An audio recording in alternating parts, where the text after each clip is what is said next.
El terrorismo de extrema izquierda es aquel cuyo propósito pasa por la destrucción del sistema político y de las estructuras socioeconómicas existentes en un Estado, con el objetivo de sustituirlos por otros articulados a partir de los principios ideológicos del comunismo. Cronológicamente se sitúa en la tercera oleada del terrorismo, de acuerdo con el paradigma de Rapoport. Esta dinámica se desarrolló en los países occidentales a partir de los años 60 y 70 del siglo XX. En su articulación destacaron tres procesos, según Avilés.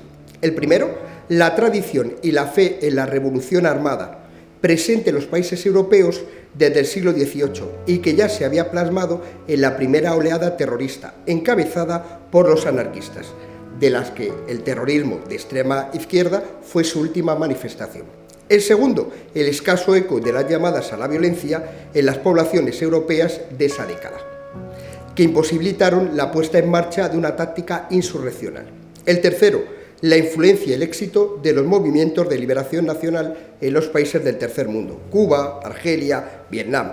El resultado final fue la aparición de un conjunto de grupos violentos minoritarios que asumieron la necesidad de aplicar la lucha armada para conseguir sus objetivos políticos, situación que en el marco de las sociedades pacíficas de ese momento solo pudo tomar la forma de terrorismo. Entre los principales grupos adscritos a esta corriente destacamos la fracción del Ejército Rojo en la República Federal Alemana, el Grapo y el FRAC en España y las Brigadas Rojas en Italia.